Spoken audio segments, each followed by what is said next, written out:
बिस्मिल्लाहिर्रहमानिर्रहीम। आज हम अपने फेडरल बुक बोर्ड के जो है टॉपिक को आगे बढ़ाते हुए आगे चलते हुए जाते हैं। तो आज हमारा जो टॉपिक है वो है हमारे पास inborn and acquired immunity. Inborn immunity वो इम्यूनिटी होती है नॉन स्पेसिफिक, जिसके साथ हम पैदा होते हैं, जिसके जैसे हमारे पास न्यूट्रोफिल होते हैं, जैसे हमारे पास मोनोसाइट होते हैं जो कि हमने पढ़ लिए हैं। और हमारे पास आगे एक्वायर्ड इम्यूनिटी वो होती है जिसमें टी सेल्स एंटीबॉडीज़ बनती हैं, एंटीजेंस हमारी बॉडी के अंदर इंट्रोड्यूस करवाए जाते हैं वैक्सीन की सूरत में, तो हमारे एंटीबॉडीज़ बनाते हैं।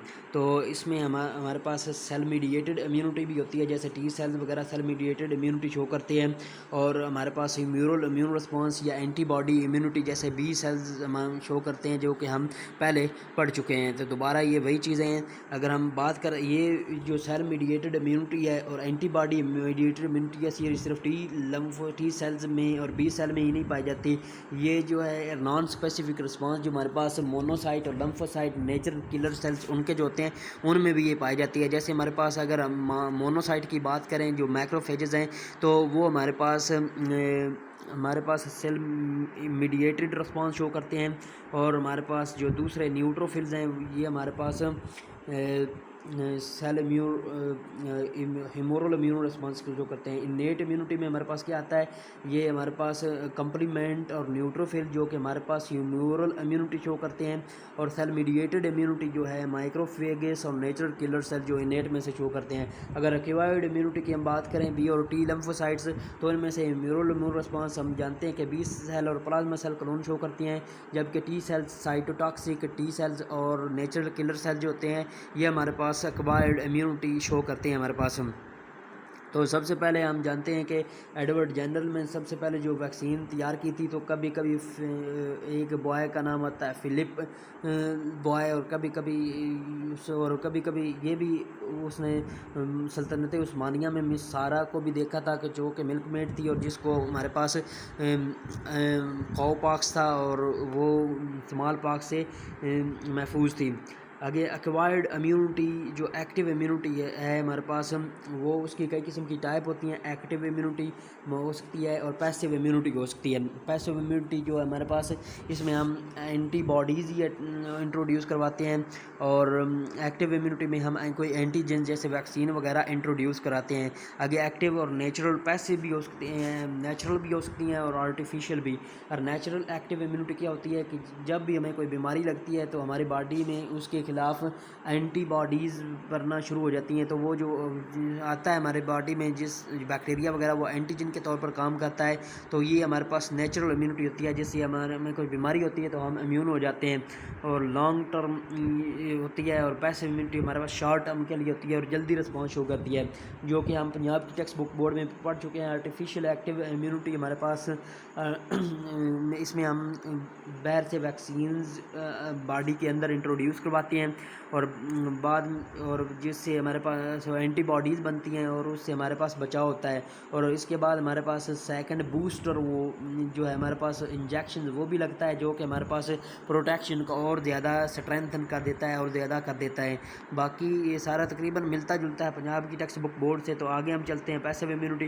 पैसिव इम्यूनिटी में वन इंडिविजुअल से दूसरे इंडिविजुअल में हम एंटीबॉडीज़ जो हैं वो इंट्रोड्यूस करवाते हैं, बजाय इसके कि हम कोई एंटीजन या कोई हम वैक्सीन इंट्रोड्यूस कराएं।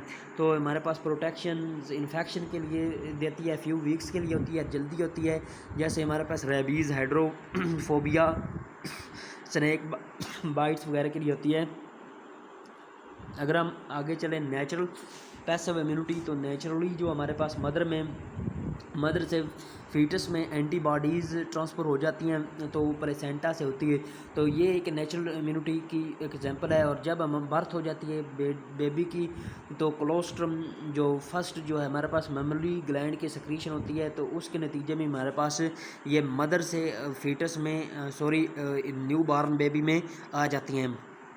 अगर आर्टिफिशियल पैसिव इम्यूनिटी, इसमें हम एंटीबॉडीज़ क्या करते हैं, इंट्रोड्यूस कराते हैं एंटी सीरा की सूरत में, हमारे पास इमीडिएट प्रोटेक्शन के लिए इस्तेमाल होते हैं, जैसे कि हम पहले ही जानते हैं।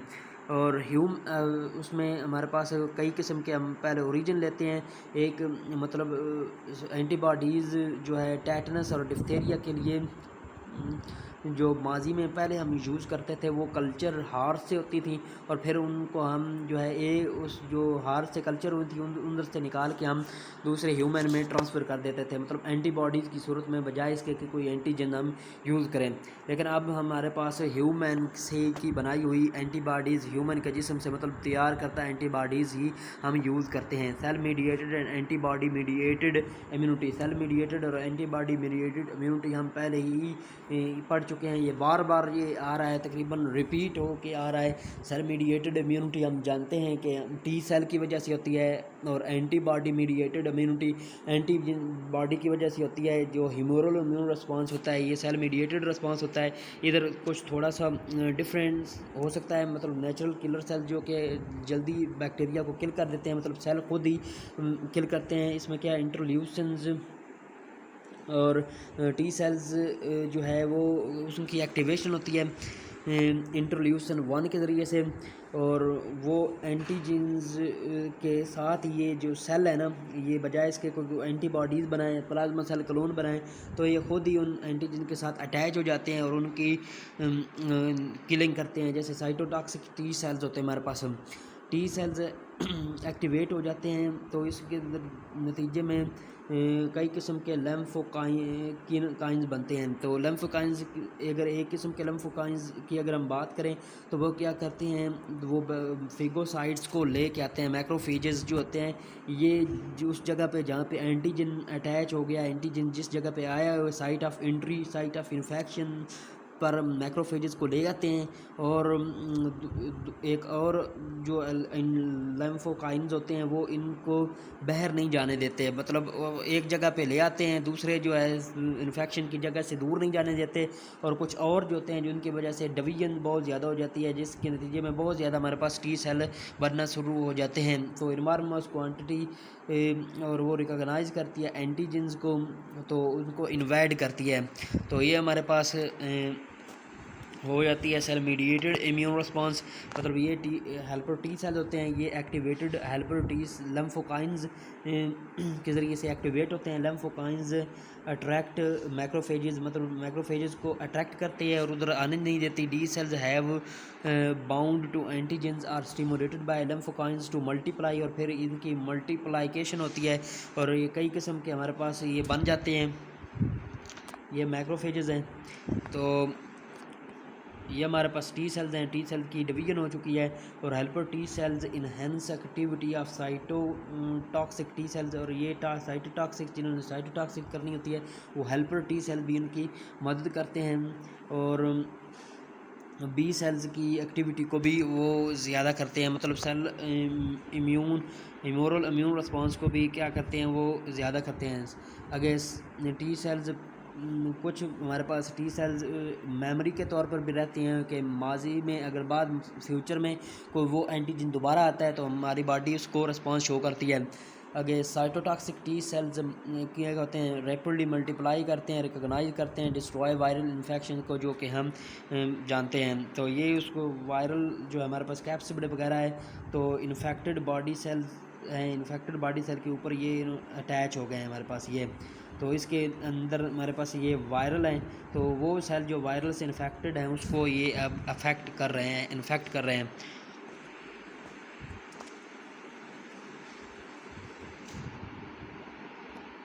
तो इसलिए सारे के सारे सेल जो है ये इन्फेक्टेड सेल के साथ बाइंड हो जाता है। तो इसमें क्या है, स्पेसिफिक सेल प्रोटीन के ज़रिए से जो अटैच होता है, इसलिए इसको सेल मीडिएटेड रिस्पांस कहते हैं। Antibody mediated response B cell के ज़रिए तो ह्यूमरल इम्यून रिस्पांस भी कहते हैं। ये टी सेल जिसमें हम डायरेक्टली हमारे पास फॉरेन एंटीजन के साथ सेल अटैच हो जाते हैं, तो इसमें क्या होता है, प्लाज्मा सेल क्लोन बनता है। ये एंटीजेंस हमारे पास कोई आते हैं, ये मैक्रोफेजेस गए, ये रिसेप्टर पाए गए, और रिसेप्टर से बी सेल्स ने उनको क्या किया, रिकॉग्नाइज़ किया।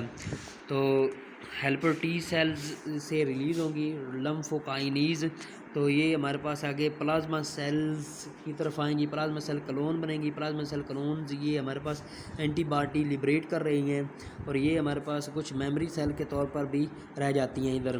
तो इधर ह्यूमरल इम्यून रिस्पॉन्स, ह्यूमरस जो बॉडी का फ्लूइड होता है उस वजह से इसको कहते हैं। और ये बुर्सा फाइब्रोकस के इधर जैसे इसको नाम दिया गया था सबसे पहले, जो हमारे पास बोर्ड में स्ट्रक्चर पाया जाता है, इस इधर से इसको जो है डिस्कवर किया गया था।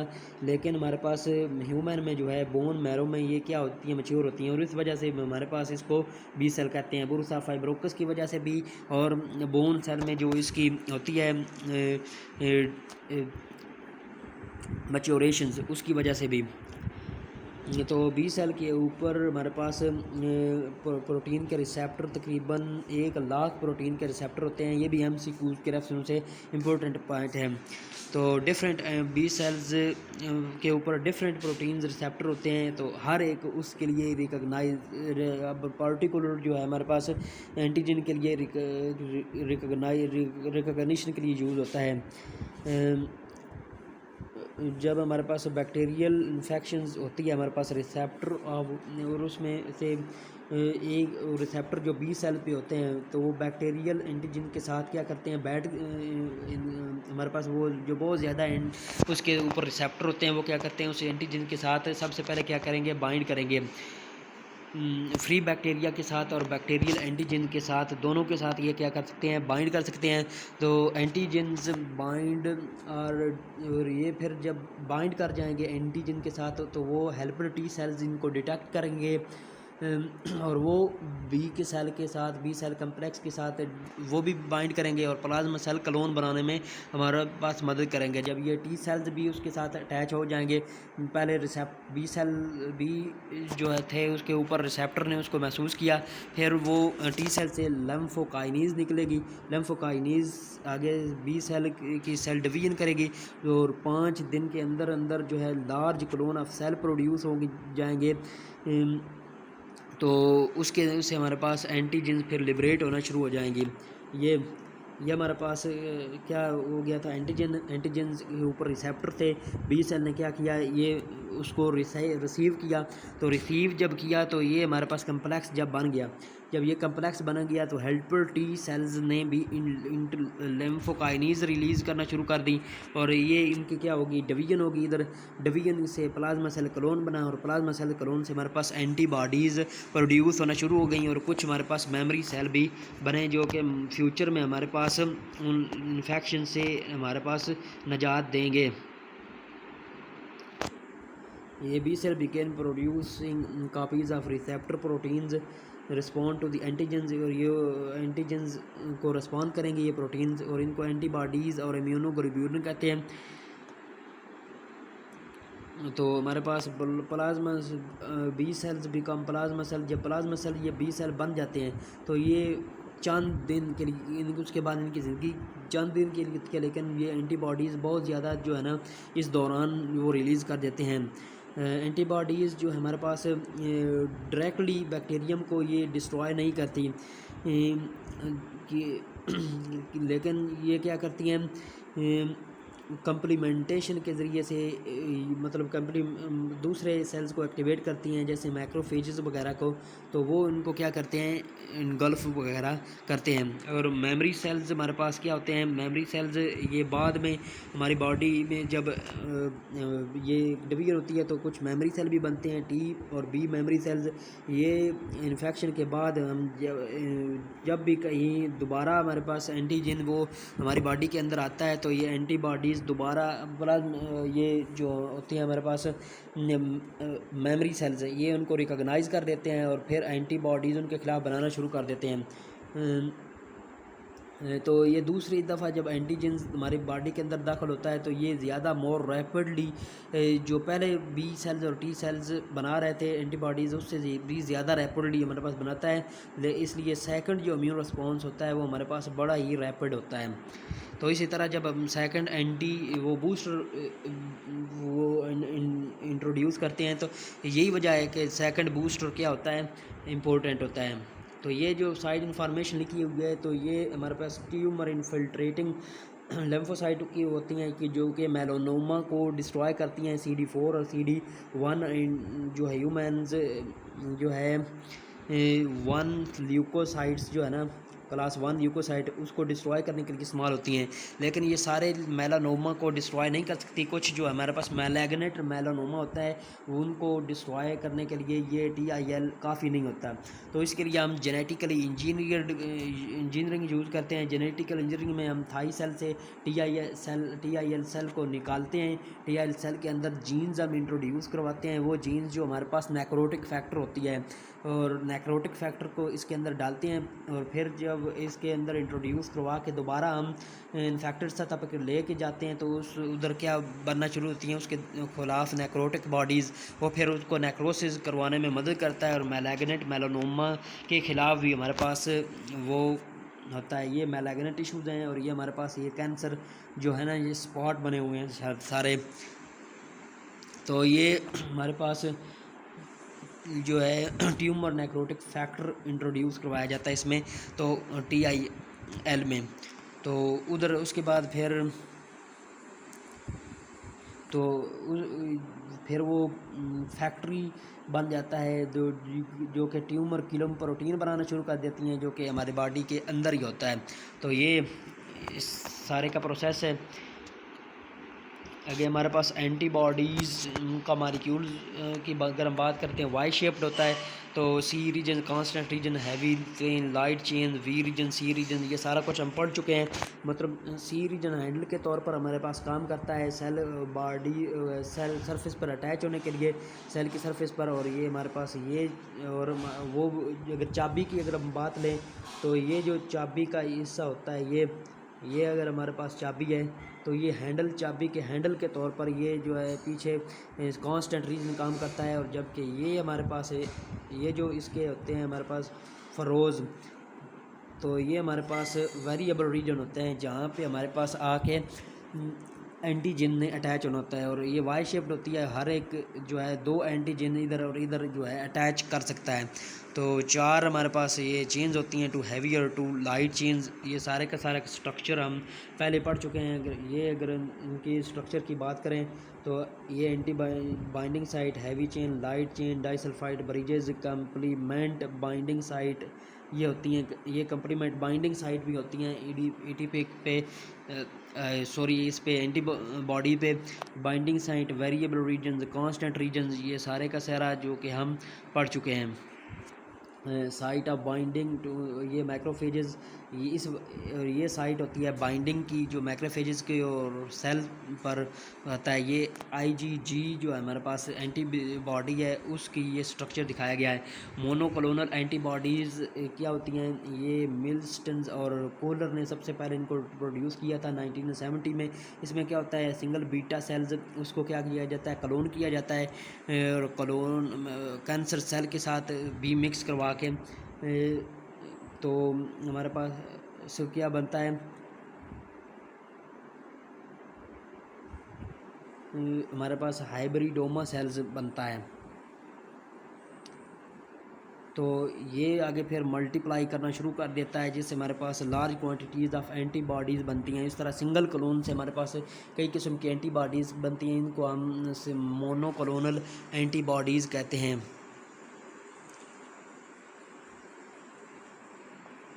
तो मेडिकल डायग्नोसिस के लिए यूज़ करते हैं। कई किस्म के और इन्फेक्शन के लिए हम इसको यूज़ कर सकते हैं, जैसे gonorrhoea, syphilis, hepatitis, rabies, cancer, chlamydia, streptococcal throat infections, herpes virus, leukaemia, lymphoma. और मोनोक्लोनल एंटीबॉडीज़ जो है ट्रांसप्लांट रिजेक्शन, किडनी के ट्रांसप्लांट रिजेक्शन के लिए भी यूज़ हो सकती हैं। तो एंटीजेंस जो है वो किसी सेल की तरफ फाइंड आउट एंटीजेंस को फाइंड करने के लिए भी इस्तेमाल की जाती हैं। जो डोनर और रेसिपिएंट है, क्रॉस मैचिंग के लिए भी ये मोनोक्लोनल एंटीबॉडीज़ हम यूज़ करते हैं। डिसऑर्डर ऑफ इम्यून सिस्टम में क्या होता है, एलर्जीज़ वगैरह। एलर्जीज़ में क्या होते हैं कि कोई भी पोलन स्पोर ह्यूमड वगैरह जो हमारी बॉडी में दाखिल होता है और ब्लड स्ट्रीम में चला जाता है, तो वो हमारे पास एंटीजन के तौर पर काम करता है और फिर उसके नतीजे में हमारा इम्यून सिस्टम प्लाज्मा सेल्स और एंटीबॉडीज़ हमारे पास बनाना शुरू कर देता है और इसके साथ ये अटैच हो जाता है। ज़्यादातर ये नोज़ वगैरह में होती है और ये जिन एंटीबॉडीज़ इम्यूनोग्लोब्यूलिन ई एंटीबॉडीज़ जो है ना, उनको ये वो बनती हैं। तो हमारे पास IgE पोलन ग्रेन्स इनकाउंटर दी अटैच्ड IgE एंटीबॉडीज दे ट्रिगर दी। तो उस वक्त जब ये उसके साथ ये IgE अटैच होती हैं तो उसको हिस्टामाइन वगैरह भी निकलती हैं, जिससे ब्लड सप्लाई में इजाफा होता है। हमारे पास लीकी का नोज़ वगैरह रनिंग हो जाता है, सनीजिंग होती है, congestion type of heavy fever हो सकता है। एंटी हिस्टामाइन ड्रग हमारे पास जो है ना इसमें यूज़ की जाती हैं, जो कि हमारे पास हिस्टामाइन के फैक्टर को रोकती हैं। हमारे पास ऐसे तो डिसऑर्डर इम्यून सिस्टम पर नहीं है, लेकिन फिर भी थोड़ा बहुत हम इसका तारफ़ करते जाते हैं। ऑटो इम्यून एंटीबॉडीज़ में हम क्या होता है कि जिस्म का इम्यून सिस्टम अपनी सेल के ख़िलाफ़ एंटीबॉडीज़ बनाना शुरू कर देता है और उसको अटैक करना शुरू कर देती हैं। जैसे हमारे पास इंसुलिन की अगर हम बात करें तो इंसुलिन प्रोड्यूसिंग बीटा सेल्स को अगर अपनी बॉडी के सेल अटैक करना शुरू कर देते हैं, जैसे जवीनाइल इंसुलिन या इंसुलिन डिपेंडेंट डायबिटीज़ मेलाइटस जब जो होती है टाइप 2 डिज़ीज़, तो वो ऑटो इम्यून डिसऑर्डर होता है। तो इसकी कोई अभी इलाज नहीं होता उसकी वजह भी हमारे पास इतनी नहीं होती। टी सेल और बी सेल्स जो कभी कभी हमारे पास रिजेक्शन ट्रांसप्लांटेशन जब होती है, हमारे पास फॉरेन जो हमारे पास आर्गन हमारी बॉडी में ट्रांसप्लांट किया जाता है, तो उसको भी हमारे पास बी सेल्स और टी सेल्स जो है एंटीजन के तौर पर लेते हैं और उसके ख़िलाफ़ भी एंटीबॉडीज़ बनाना शुरू कर देती हैं। तो टी सेल्स का रिकग्निशन की बात करें तो जो हमारे पास डोनर है उसका मेजर हिस्टोकम्पैटिबिलिटी जो हमारे पास होता है हिस्टोकम्पैटिबिलिटी कम्प्लेक्स उसके साथ अटैच होते हैं। तो ये 3 तरीके से हमारे पास इसकी रिजेक्शन होती है। हमारे पास सबसे पहले तो टी सेल्स ग्राफ्टिक साइड की तरफ जाते हैं और लैम्फोकाइंस रिलीज़ करते हैं और लैम्फोकाइंस के नतीजे में टी सेल्स की अपनी क्या होती है, macrophages T cell to graft site and maintain them at the sense while they destroy the tissues. मतलब अपनी उनकी डिवीजन ज़्यादा हो जाती है टी सेल्स की और वो उस जगह पे जाते हैं और उनको डिस्ट्रॉय करना शुरू कर देते हैं।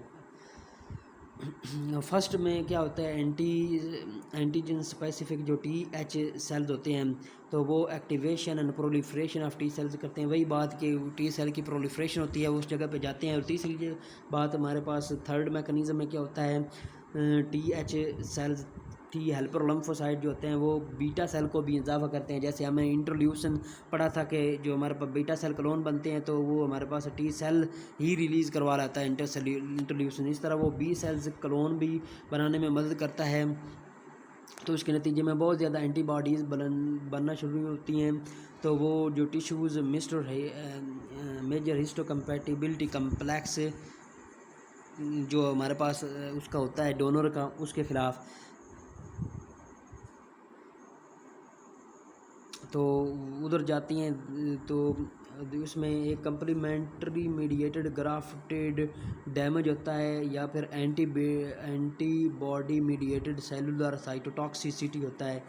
तो बाद में इसमें क्या होता है, इसमें जो नेचुरल किलर सेल होते हैं वो डिस्ट्रॉय कर देते हैं जो हमारे पास ट्रांसप्लांटेड होता है।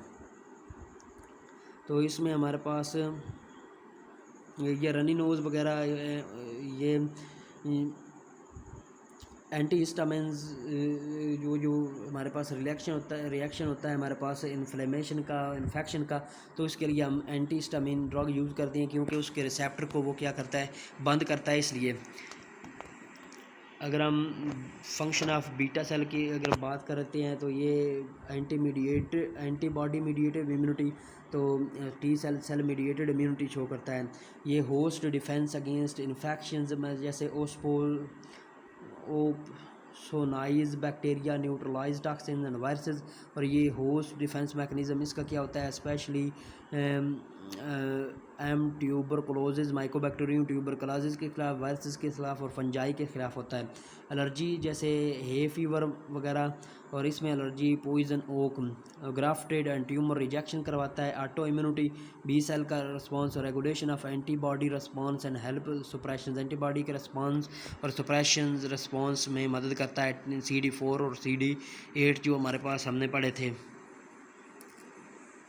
तो ट्रांसप्लांट रिजेक्शन में हमारे पास जो है इम्यून सिस्टम के सुप्रेसर यूज़ किए जाते हैं, इम्यूनो सुप्रेसिव ड्रग्स। लेकिन इसका जो कि हमारे पास ट्रांसप्लांटेशन को रिजेक्शन को मुफीद बनाते हैं। लेकिन हमारे पास इसका क्या होता है, इसके आगे साइड इफ़ेक्ट भी होते हैं, pains, diarrhoea, leukaemia, sepsis, lymphoma, ये thrombocytopenia, skin rashes, anaphylactic reactions, hypertensions, hyperkalaemia and neurotoxicity. ये सारे के सारी इन्फेक्शंस भी हो सकती हैं इम्यूनो सप्रेसिव ड्रग से, क्योंकि इम्यून सिस्टम हमारे पास इसमें सप्रेस हो जाता है। तो वो दूसरी जो इन्फेक्शन, ये सारे के सारे जो नॉर्मली हम इनको डिस्कवर कर लेते हैं, तो वो ये क्या होते हैं, कैरी ऑन हो जाते हैं। तो लेकिन अगर हम कुछ बात करें, कुछ साइट हमारे पास जैसे ब्रेन्स और कॉर्निया वगैरह होते हैं, तो ये इनको प्रिविलेज होता है ट्रांसप्लांट का, क्योंकि यहाँ पे ब्लड सप्लाई और ये हमारे पास टी लिम्फोसाइट और लिम्फेटिक सिस्टम की सप्लाई थोड़ी होती है और कॉर्निया में होती ही नहीं है। तो इसलिए वहाँ पे अगर हम ट्रांसप्लांट कर भी देते हैं तो टी लिम्फोसाइट वहाँ पे नहीं पहुँच सकते। और ग्राफ्टिक हिस्टो में मेजर कंपैटिबिलिटी कम्प्लेक्स जो है वो क्या होता है, वो ग्राफ्टेड टिश्यू का सर्कुलेटरी सिस्टम में उसके साथ उसका कोई कनेक्शन नहीं होता है। तो इसलिए ये इधर ट्रांसप्लांटेशन क्या होती है, महफूज रहती है। तो इधर हमारे पास ये कंप्लीट हो गया है पंजाब की टेक्स्ट बुक बोर्ड से भी, फेडरल की टेक्स्ट बुक बोर्ड से भी, और फर्स्ट ईयर ऑलमोस्ट सारे का सारा कंप्लीट हो गया। तो सेकंड ईयर की अगर हम बात करें तो सेकंड ईयर की इतनी हैवी कोई चीज़ नहीं है, कोई इतनी ख़ास हैवी किस्म की, थोड़ी सी उसमें कोई 5 चैप्टर हैं। और अगर हम बात करते हैं एवोल्यूशन की, तो उसमें से चंद 2 टॉपिक आप पढ़ेंगे जो कि फेडरल के अलग होंगे, वरना बिल्कुल एवोल्यूशन उसके जैसा ही होगा। आगे हम इनहेरिटेंस की बात करेंगे, तो इनहेरिटेंस भी बिल्कुल सेम वैसे का वैसा ही होगा। तो थोड़ा बहुत अगर हम बात करते भी हैं तो हमारे पास स्केलेटल सिस्टम वगैरह और मस्कुलर सिस्टम वाला टॉपिक, वो कुछ थोड़ा बहुत डिफरेंस होगा। कोऑर्डिनेशन और कंट्रोल में कुछ चीज़ें हम इजाफी पढ़ेंगे फेडरल की, और रिप्रोडक्शन में चंद एक चीज़ें बिल्कुल थोड़ी सी पढ़ेंगे इजाफी। बाकी थोड़ा सा ही है हमारा